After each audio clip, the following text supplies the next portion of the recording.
This is more difficult than I thought it was going to be. This journey sure is a pain in the back. You know, there's so many people. I just want to make it to the synagogue. I want to hear this Jesus that everyone is talking about. I'm hearing and I'm hoping and I'm praying that he has a word that might help me just face another day. Well, let's see if I can get there. Let's give this a try. Come on, please, move, please. Out of my way. I've got to get through. Come on. I know you think I'm not here. You pretend you can't see me. I know I'm invisible. But I am here. I'm here. Please, let me through. Let me through. Okay. Oh, this looks like the entrance to the synagogue from what I can see. And it occurs to me, I haven't thought this through very well. It could just be that they're not going to let me in. After all, I'm supposed to have done something really horrible to offend God, or to have been possessed by an evil spirit to be in this condition, to be so bent over and curved in on myself. But I don't know. I don't know about that, because I don't feel evil. I don't feel like I'm possessed. I can't imagine what I could have possibly have done to make God hate me. All I know is this ache, this constant ache in my back just started.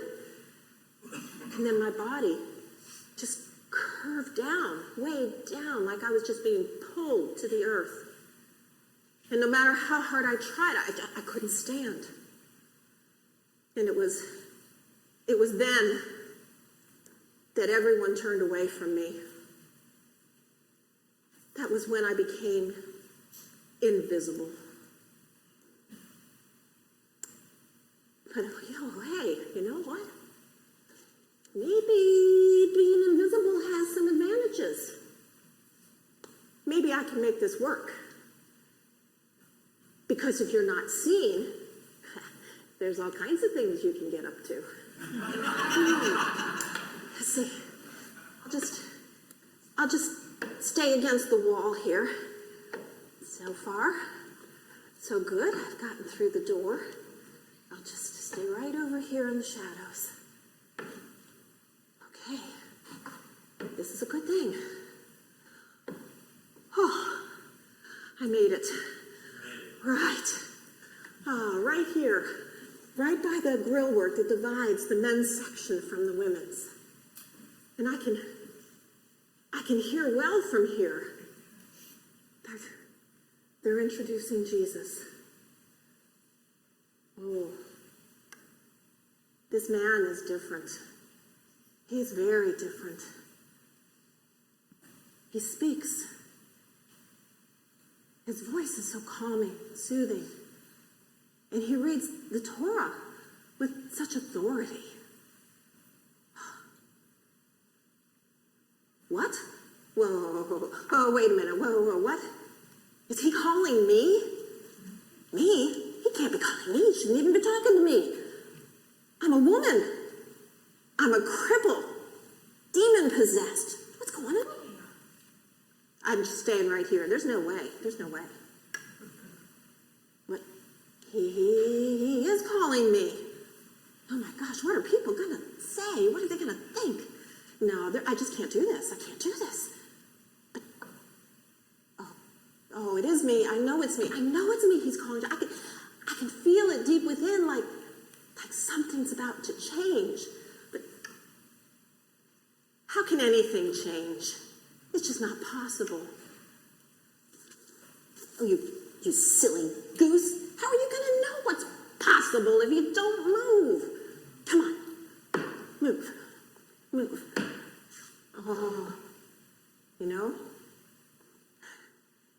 At least I can't see that all eyes are probably on me. It's kind of ironic. For years, I've been invisible, just wanting someone to see me. And now they probably can't miss me. I'm not so sure about this.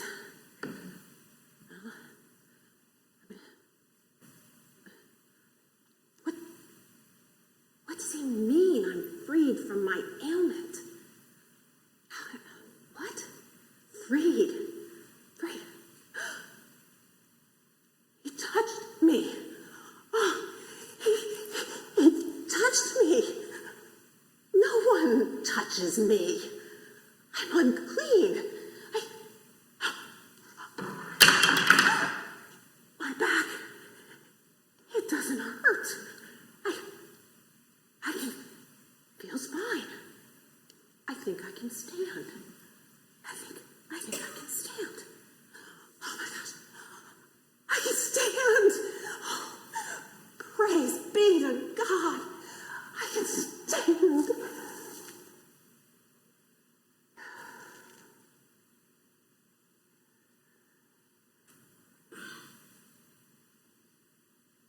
That's how it was that day.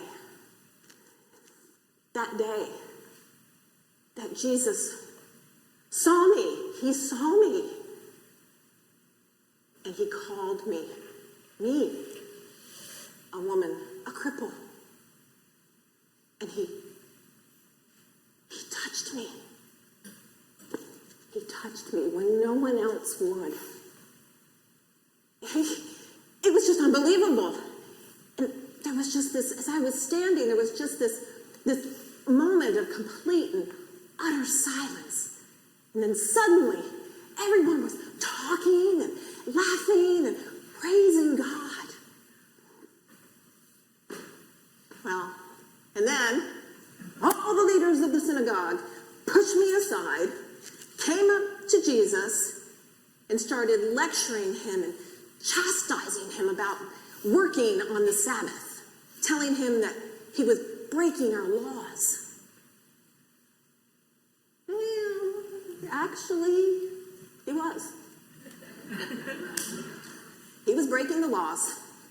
For you see, we are taught that on the seventh day, you are supposed to rest, just as God rested when all the work of creation was done. And I think the leaders of the synagogue took that pretty seriously and literally. No work. But I'm here to tell you that Jesus had a different view. He looked at them and called those leaders hypocrites, and then said, wouldn't you take an ox or a donkey that's only been tethered, bound up overnight, untie it and take it to water that it needed? How much more so is this woman important and worthy of being untied, unbound? My goodness, if he hadn't been so serious, I'd have thought he was just making a joke. A woman, as I said, demon-possessed, a cripple, an outcast, someone living on the edge of society, worthy enough to be healed. But that's what he said. He really said it. He told people that I was important, that I was loved by God, and that God wanted me to be restored, even though wounded, to wholeness and into right relationship with God and my community. Unbelievable. But it happened. You know, time has passed since then. I'm growing older, and I've had time to reflect. And I've thought about that day, what Jesus did for me, and through that, what he was teaching. And I realize I had a choice. I had a choice that day. I had to decide if I really believed it was possible and if I trusted Jesus to heal me. And I had to decide, did I really want to stand up? I'd been bent down for so long that I knew how to be. I knew my place in the order of things. What would happen if I were whole again? How much change would there be?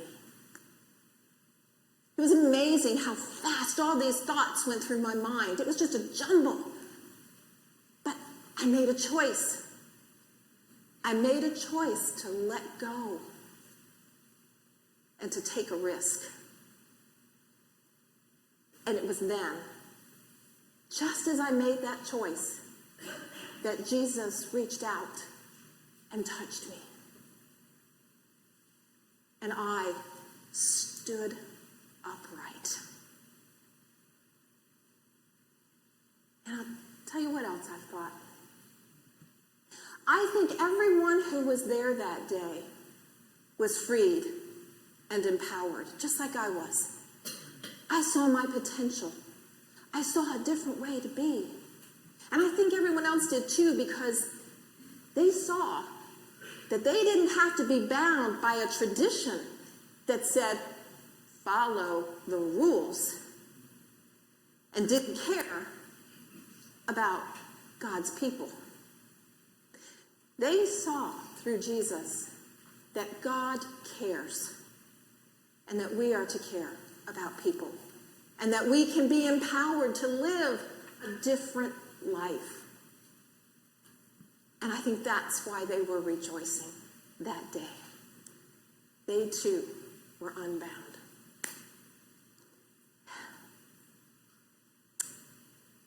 I truly have believed from what I experienced and from everything else I heard about what Jesus did in his life, what he did, what he taught before they killed him, that God sent him to us to show us that we are important, that God loves us and all of creation, and that we need to claim that.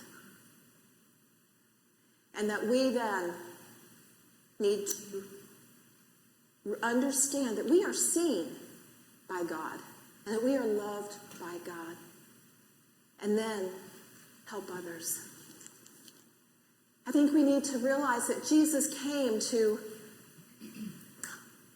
unburden us, to help free us from what it is that weighs us down. Our worries, our fears, our prejudices,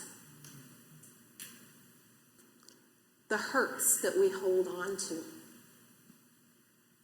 from those to all the inequality and injustice that unfairly burdens and ostracizes people, all those who are on the edge and not seen, just like I experienced.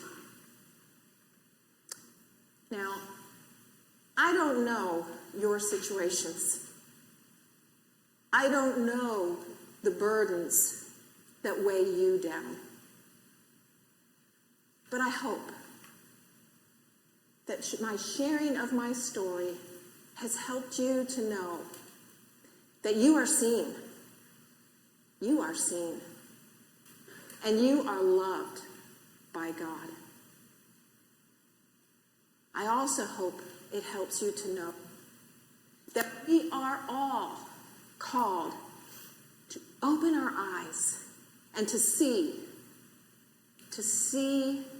others that are invisible. And with God's help, and with the help of this community, to have empathy for all God's creation. Thank you for listening to my story. And may you know God's shalom. Shalom.